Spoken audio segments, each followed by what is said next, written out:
이번 영상은 리딩 지저스 5권의 세 번째 수업으로 복음서를 공부하는 셋째 시간입니다. 이번 수업 시간에는 예수님 생애의 마지막 일주일을 살펴보고 예수님이 겪으셨던 고난과 죽음, 부활이 의미하는 바가 무엇인지 함께 알아보도록 하겠습니다. 예수님의 고난과 죽음은 예수님의 사역에서 정점을 이루는 가장 중요한 순간입니다. 이 중요한 순간을 앞둔 예수님은 예루살렘으로 들어가셔서 성전을 깨끗이 하시고 제자들과 마지막 식사를 하십니다. 그리고 자신이 이 땅에 오신 목적을 이루기 위해 십자가로 향하십니다. 예수님이 이 땅에서 생애의 마지막 일주일을 어떻게 보내셨는지 지금부터 그 이야기를 함께 살펴보겠습니다.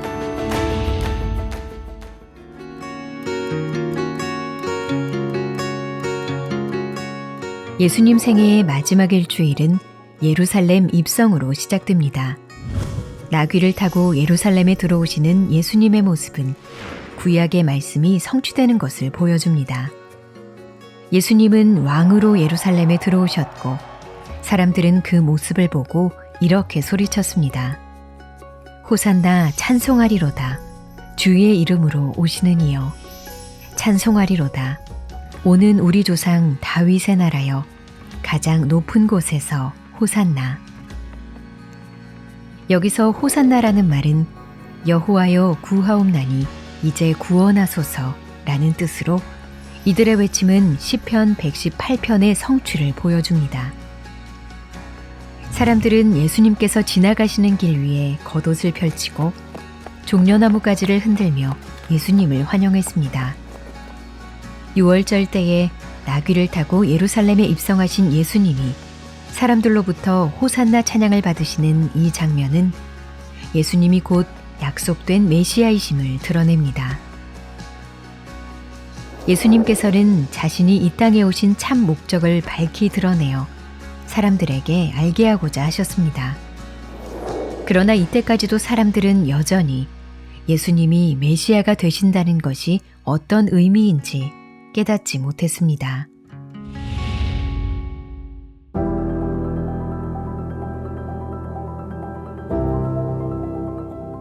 예루살렘에 입성하신 예수님께서는 이스라엘의 왕이 마땅히 해야 할 일을 하셨는데 그것은 바로 성전을 책임지는 일이었습니다. 성전에 들어가신 예수님께서는 성전 안에서 장사하는 자들을 내쫓으시고 성전을 더럽힌 자들을 엄히 꾸짖으셨습니다. 기록된 바 내 집은 기도하는 집이 되리라 하였거늘 너희는 강도의 소굴을 만들었도다. 이에 사람들이 비난하자 예수님은 이 성전을 헐라 내가 사흘 동안에 일으키리라고 말씀하셨습니다. 이 말씀을 들으며 사람들은 성전 건물을 떠올렸지만 예수님은 성전된 자신의 육체를 가리켜 말씀하신 것이었습니다. 예수님의 오심으로 말미암아 이 땅의 건물로서의 성전이 하나님의 임재를 상징했던 시대는 지나갔습니다. 나중 성전에 큰 영광이 임하고 생수의 강이 흐르리라고 했던 선지자들의 말씀은 바로 참된 성전 되신 예수님을 가리킨 것입니다. 예수님은 이제 곧 성전 밖에서 자신을 속죄제물로 드리실 것입니다.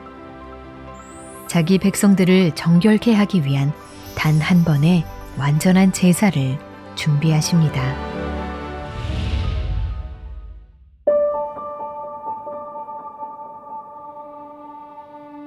죽음을 앞두고 예수님은 제자들과 마지막 만찬을 나누십니다.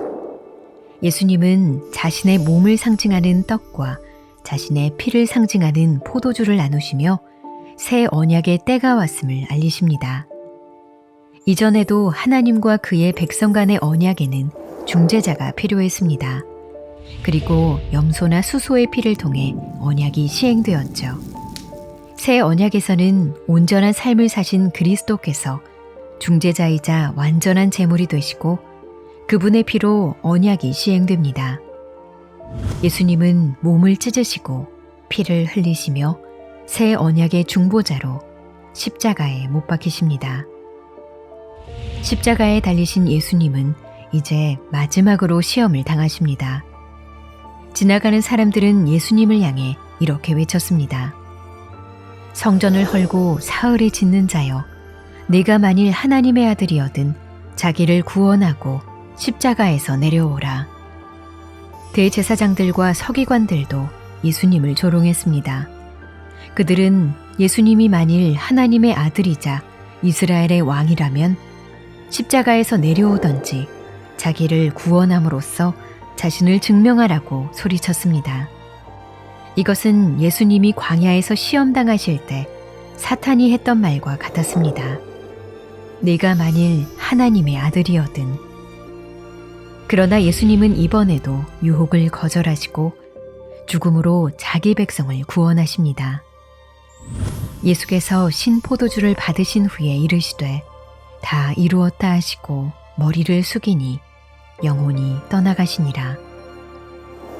이것이 고난받는 종으로 오신 예수님께서 구원을 이루는 방식이었습니다. 우리를 향한 하나님의 진노를 감당하시는 화목제물로 죽음에 이르기까지 예수님은 십자가에 머물러 계셨습니다.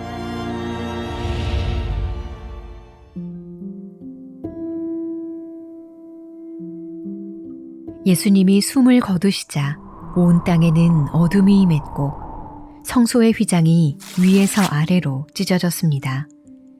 예수님의 몸은 무덤으로 옮겨졌고 무덤의 입구는 큰 돌로 막혔습니다.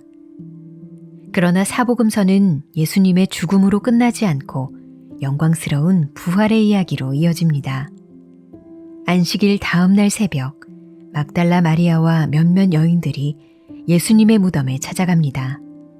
그러나 무덤은 비어 있었고 천사가 여인들 앞에 나타나죠. 천사는 예수님이 죽은 자 가운데서 살아나셨다고 선언하며 제자들에게 이 소식을 전하라고 합니다. 예수님께서 자신이 십자가에 못 박히고 제3일에 다시 살아나리라고 말씀하신 것을 떠올린 여인들은 두려워하면서도 크게 기뻐합니다. 그들은 부활의 소식을 전하러 제자들이 있는 곳으로 뛰어갑니다. 그리고 그 길에서 예수님이 그들을 직접 만나시고 위로하시죠. 사복음서는 모두 무덤이 비어 있었다는 언급이나 다시 사신 예수님이 제자들 앞에 나타나신 사건 혹은 예수님이 죽은 자 가운데서 부활하셨다는 말로 끝납니다.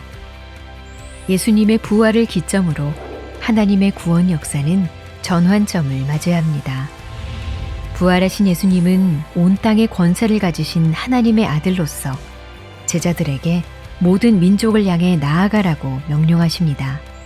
이로써 복음이 더 풍성하고 선명하게 모든 민족에게 전파되기 시작하죠. 새로운 사명을 받은 제자들은 죽으시고 부활하신 예수의 이름을 온 땅에 전하는 거룩하고 영광스러운 사역을 시작하게 됩니다.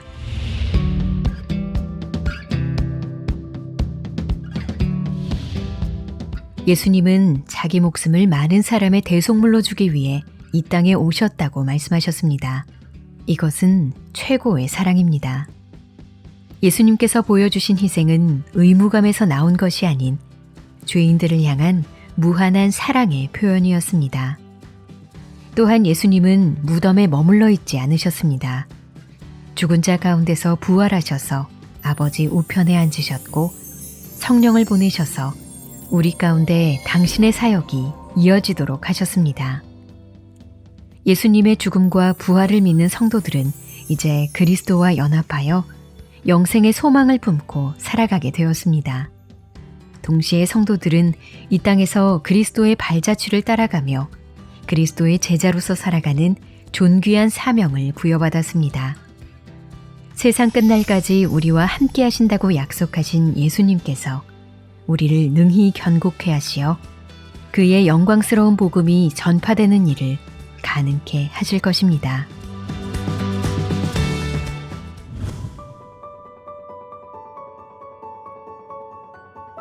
다음 영상은 리딩 지저스 5권의 네 번째 수업으로 요한복음이 전하는 예수님의 삶과 죽음, 부활의 이야기를 다시 살펴보며 예수 그리스도께서 우리에게 주시는 풍성한 생명과 그것이 우리 삶에 어떠한 의미를 갖는지에 대해 함께 알아보겠습니다.